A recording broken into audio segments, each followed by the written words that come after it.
की मिलती नहीं मिसाल, ताऊ देवी लाल कहूँ या भारत माँ का लाल। चौधरी देवीलाल जी का जन्म 25 सितंबर 1914 को हरियाणा के तेजाखेड़ा गांव में हुआ। वैसे तो चौधरी देवीलाल जी एक कृषक थे। उन्होंने देश के स्वतंत्रता संग्राम में सक्रिय भाग लिया। वर्ष 1929 में गांधी जी के आह्वान पर सविनय अवज्ञा आंदोलन भी किया तथा 1942 में भारत छोड़ो आंदोलन में भी उन्होंने बढ़ चढ़कर भाग लिया। जननायक, ताऊ, किसानों का मसीहा, किसानों का शक्ति पूज, हरियाणा केसरी, शेरे हरियाणा, अनगढ़ हीरा, किंग मेकर, विपक्ष की एकता का सूत्रधार, न्याय योद्धा, जीवन संग्राम का सिपाही, संघर्षकर्ता जैसे अनेक विशेषणों का चौधरी देवीलाल जी के नाम के साथ उनके जीते जी जुड़ जाना ही उनके परिचय को देना मेरे लिए काफी नहीं है या काफी है।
जयंती पर हम यहाँ उन्हें अपने आदर की अंजलि अर्पित करने के लिए एकत्र हुए हैं और इसी संदर्भ में, इसी प्रसन्नता में जेसीडी विद्यापीठ अपने जननायक को सलाम कहने के लिए, नमन करने के लिए आज ये रक्तदान शिविर का आयोजन करता है। इस प्रोग्राम की दो कड़ी है। जो दूसरा और भी महत्वपूर्ण पक्ष है कि जेसीडी विद्यापीठ के सारे कॉलेजेस के अंदर जो भी हमें लगता है कि इस एक खास साल के अंदर बहुत श्रेष्ठ जिसने योगदान किया, अच्छा कार्य किया, उसको सम्मानित करने के लिए, अपने कर्मचारियों के सम्मान के लिए भी आज उत्सव मनाया जाए। और इससे पहले कि प्रोग्राम आगे चले, बहुत ज़रूरी है बताना कि जो हमारे मुख्य अतिथि हैं वो क्यों बुलाए गए हैं, क्योंकि जस्टिफिकेशन होना चाहिए कि हमने इतनी बड़ी दुनिया में से जो दो लोग चुने हैं वो किस आधार पर बुलाया गया है। तो हम सब ये जानते हैं कि हीरा बहुत कीमती होता है। एक हीरा किसी को मिल जाए तो वो बहुत कीमती होता है, लेकिन अगर आपको ये पता चल जाए कि ये हीरे की खान कहाँ है, तो कोई भी थोड़ा सा भी पढ़ा लिखा व्यक्ति हीरे पे नहीं जाएगा, हीरे की खान पे जाएगा। तो आज हमारे बीच हमारे युवा जो डिप्टी कमिश्नर हैं श्री अनीश यादव जी, उनकी आदरणीय मातृश्री, उनकी माता जी श्रीमती गीता यादव हमारे बीच हीरे की खान के तौर पे आशीषों की बौछार करने के लिए आज विद्यमान हुई हैं। मैं बहुत गदगद हूँ। आपका हार्दिक हार्दिक हृदय से पुनः पुनः अभिनंदन है, स्वागत है। और नगर में अगर उंगलियों पे गिनना शुरू करो तो 100 से भी ज़्यादा मुझे लगता है कि यहाँ पर डॉक्टर होंगे, 200 से ज़्यादा होंगे बल्कि। लेकिन उन 200 डॉक्टर्स में से भी हमने डॉक्टर अग्रवाल को चुना है। आपके सामने नाम लिखा हुआ है कि वो अर्चना अग्रवाल जी हमारी IMA की जो एसोसिएशन है उसकी चेयरपर्सन है वो आज के दिन। तो उनको चुनने के पीछे कारण ये है कि मेरी आंखों ने देखा कि जब कोरोना चल रहा था और मेरे अपने कई यहाँ पर कॉलेज के कर्मचारी, हमारा इसी हॉस्पिटल के अंदर कोरोना सेंटर बना हुआ था, एम्बुलेंस रोज जाती थी आती थी, लोग कई अंतिम सांस भी यहाँ पर लेके गए हैं। और ऐसे माहौल में जबकि हमारे कर्मचारी भी यहाँ नहीं आते थे, डॉक्टर अर्चना अग्रवाल एक बार नहीं, मैंने दसियों बार इनको आते हुए देखा और अपना योगदान देते हुए देखा। ये बहुत बड़ी निष्ठा, और जो थोड़े से डॉक्टर जो डॉक्टर कर्म्स को खराब करते हैं, उससे ये ऊपर की पायदान पे खड़े होकर के डॉक्टर का जो एस्थेटिक सेंस है, जो उनकी कर्मठता के पीछे जो नैतिकता है, एथिक्स, उस एथिक्स का परचम बुलंद करने वाली इस महिला को हम प्रणाम कहते हैं, नमन करते हैं। इसके अलावा आज हमारे जो शिव शक्ति बैंक से डॉक्टर अरोड़ा आए हैं और रेड क्रॉस के सेक्रेटरी श्री अश्विनी जी आए हैं, हमारे सामने बैठे हुए हैं। इनका हमेशा योगदान रहता है। कैंप लगाना एक अलग बात है, लेकिन फिर उस रक्त को सही जगह पहुंचाना और ज़रूरतमंद को समय पे उपलब्ध करवाना, ये एक बहुत बड़ा धार्मिक कृत्य है जिसका वो बहुत ही हृदय से पालन करते हैं। तो आपका भी बहुत बहुत, आपकी पूरी टीम का स्वागत है। स्वागत करती हूँ हमारे अपने इस प्रोग्राम के संयोजक, जिनके हाथ में सूत्र है पूरे प्रोग्राम का, डॉक्टर कुलदीप सिंह। आपका बहुत अभिनंदन है, शुक्रगुजार हूँ कि थोड़े समय में यह आयोजन संभव हो पाया। और हमारे तमाम प्राचार्य साथी, हमारे विविध कॉलेजेस के, और डॉक्टर राजेश्वर चावला हमारे डेंटल के डायरेक्टर, और बाकी जितने भी यहाँ पर उपस्थित जन हैं, हमारे फैकल्टी मेंबर्स, विद्यार्थी, नॉन टीचिंग, सबका बहुत बहुत स्वागत है। जहाँ तक मेरे बारे में गुणगान किया जा रहा था, कई बार मुझे बड़ा हंसी सी भी आती है कि इतनी योग्यता नहीं है जितनी बातें कह दी जाती हैं। लेकिन रक्तदान के पीछे की मैं कहानी आपको जरूर सुनाना चाहती हूँ कि हाउ आई वॉज मोटिवेटेड।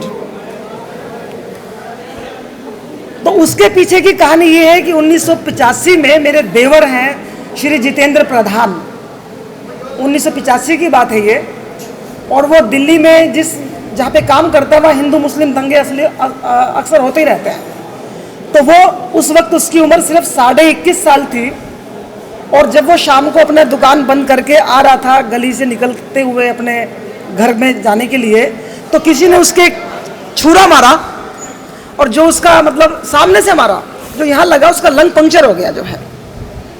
और हमें फिर फ़ोन आया कि उसको जैसे बहुत ब्लीडिंग हुई कि वहाँ पे दाखिल करवा दिया गया। फिर रोहतक मेडिकल आ गया, हम हिसार से भागे, और उसका AB नेगेटिव ब्लड ग्रुप था, which is the rarest of the rare. कहीं पे भी ब्लड नहीं मिल रहा था, neither in Delhi nor in Rohtak. तो मुझे याद आया कि मेरा ही एक स्टूडेंट मानव गुप्ता है, जो आजकल दिल्ली के अंदर बहुत नामी ऑन्कोलॉजिस्ट है। उसकी मदर मेरे साथ गवर्नमेंट कॉलेज हिसार में निर्मल गुप्ता इकोनॉमिक्स की प्राचार्य हुआ करती। तो मैंने मानव को याद किया, हम हॉस्टल में गए, मानव को बुलाया, मानव आया। मैंने कहा भी तुम्हारा कैंप लगते रहते हैं, किसी का AB नेगेटिव है क्या? बोला मैडम पूरे हमारे हॉस्टल में 400 बच्चे हैं, एक लड़के का AB नेगेटिव है, वो तो अभी बैग लेके बस स्टैंड गया है गांव जाने के लिए, वो डीगल का रहने वाला था। अब सीन ये बनता है कि हम मानव को कार में लेके बस स्टैंड पहुँचते हैं, और वो जो लड़का जिसका कि AB नेगेटिव है, वो अपने पीछे पिट्ठू बैग लटकाए ऐसे बस में चढ़ा है बस, और मानव ने उसको आवाज़ लगाई, उसको उतारा, वो रुका। तो कहने लगा मैडम मेरे को तो 3 महीने नहीं हुए अभी डोनेशन किए हुए। मैं कहा कितना टाइम हो गया? बोला अभी 2.25 हुआ है। मैं कहा इतनी ज़्यादा चिंता करने की जरूरत नहीं है। मैं कहा मेरा जब हीमोग्लोबिन 11 भी नहीं होता, मैंने 10.5 पे डोनेट कर रखा है, आजा बैडमिंटन खेल ले, आजा स्विमिंग कर ले, कुछ भी नहीं होता जो है। तो उसको मैंने बुला पुचरा के, जैसे कहते हैं ना कि मना लिया, एंड ही डोनेटेड ब्लड। और मेरे जिस देवर के लिए डॉक्टर्स ने हाथ ऊपर कर दिए थे, तो उसकी अगर वो समय पे रक्त की पूर्ति नहीं होती तो आज हमारे घर में उसकी एक फ़ोटो लगी होती, हम इन श्राद्ध के दिनों में उसका श्राद्ध कर रहे होते और हम कुछ नहीं कर सकते थे। तो वहाँ से मुझे प्रेरणा मिली कि जैसे किसी ने मेरे देवर को सही समय पे रक्त दे के बचाया, it becomes our pious duty and the onus is on our shoulders that we should also take a pledge to help as and when we can donate. तो तब से जब भी मुझे मौका मिलता है मैं डोनेट करने के लिए छोड़ती नहीं। मैंने दिसंबर में भी किया था पीछे, और आज भी किया है। और अब मुझे जल्दी जल्दी इसलिए करना है कि मेरी उम्र होने वाली है बस, क्योंकि 65 के बाद फिर अलाउड नहीं होगा, अश्विनी मना कर देंगे। तो अब तो मैंने झड़ी सी लगा देनी है कि जल्दी जल्दी करने की जो है, ताकि मेरे मन की इच्छा भी पूरी हो जाए। खैर, जो बच्चे आज ब्लड दे रहे हैं और हमारे साथ ही डॉक्टर जयप्रकाश ने पहल की, ये बहुत ही काबिले तारीफ़ है। मैं हृदय से बहुत तारीफ़ करती हूँ इस बात की, क्योंकि डरने की कोई बात नहीं है। हमारे सामने यहाँ पर एक वाइस चांसलर रंगा हुआ करते थे, और रंगा साहब के एक मित्र थे पंजाब में, बुच्चो मंडी कोई गाँव है वहाँ पे, बहुत घनिष्ठ मित्र, और उनकी लड़की हमारे साथ केयू में पढ़ती थी। तो उसकी 400 एकड़ जमीन और 4 लड़के, और वो जो थे इतने बीमार हो गए कि पीजीआई में दाखिल। चारों लड़कों से कहा कि ब्लड दो, ब्लड नहीं है। चारों लड़के क्या कहते हैं, था मरू मरू सानू और ले मरू नाल दी नाल। एक ने भी ब्लड नहीं दिया। तो जो उसका सीरी था, सीरी आप समझते हैं ना, जो खेती का काम सीर में करते हैं साथ मिलकर के, तो उसके सीरी के 3 लड़के, 2 बेटी और सीरी हिमसेल्फ 6 यूनिट ब्लड दिया। और ठीक होने के बाद उस सरदार ने पहला काम क्या किया कि वो उसके कच्चे से मकान में गया और जाकर के अपनी पगड़ी उसके पैरों में रख के कहता है कि मेरा असली पुत्र तू ही है। तो ये कितनी बड़ी बात है। अपनी संतानें डरने लग जाती है कि हम ब्लड नहीं देंगे। तो आपको मैं ये कहना चाहती हूँ कि ब्लड देने से कोई भी जोखिम नहीं है, इतनी सी भी। कोई भूत, कोई आपके दिमाग में कीड़ा, कोई चिंता, कोई फिक्र, कोई डर, कोई भय की लकीर है तो बिल्कुल उसको वॉश आउट कर दीजिए। कुछ भी फर्क नहीं पड़ता ब्लड देने से। और जितने लोग बैठे हुए हैं, अगर आप हेल्दी हैं, फीवर नहीं है और 18 साल से ऊपर के हैं, 45 किलो वेट से ज़्यादा हैं और 65 से उम्र से कम है, तो आप डोनेट दे सकते हैं। और कुदरत को प्रणाम कीजिए। जो मेरा शरीर है, मेरे शरीर के टोटल वेट का 7% ब्लड मेरे पास है, लेकिन उस 7% में कुदरत ने क्या कमाल कर रखा है। जैसे कि 2 पहियों का स्कूटर पहले होता था, पीछे एक स्टेपनी होती थी। तो वो स्टेपनी किस लिए? कि जब कोई पहिया पंक्चर होगा तो फिर ये काम आ जाएगी। सिमिलरली हर ह्यूमन बीइंग की बॉडी में 5 से 6 लीटर ब्लड होता है, बट उसकी रिक्वायरमेंट 5 से 6 लीटर की नहीं होती है।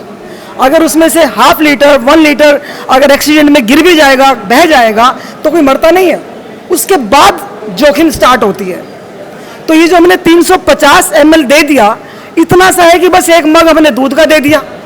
क्या बड़ी बात कर दी हमने। जो है दर्द इतना होता है कि जैसे किसी ने ऐसे कांटा, आपके थोड़ा सा कोई कांटा चुबो दिया, कोई सुई की हल्की सी प्रिकिंग कर दी, डजंट मैटर, कुछ भी नहीं है। सिपाही गोली खा रहे हैं, सीने पे गोली खा रहे हैं, और हर रोज जो है माँ चूल्हे पे रोटी बनाती है, कितनी बार उसका हाथ जलता है, डजंट मैटर्स। दर्जी के रोज ही सुई चुभती है उंगलियों के अंदर, कुछ भी नहीं होता। तो बिल्कुल बेपरवाह होके और आनंदित होके कि यस मुझे मजा आ रहा है, कोई ना कोई बचेगा, कोई ना कोई बचेगा, इस भाव से अगर आप डोनेशन करते हैं तो आपकी ज़िंदगी में मेरी गारंटी है कि आपका एनर्जी लेवल तो कभी कम होगा ही नहीं। और ये जो मुस्कान 2.5 इंची आप लिए बैठे हो, ये 4 इंच हो जाएगी, believe me. Thank you very much.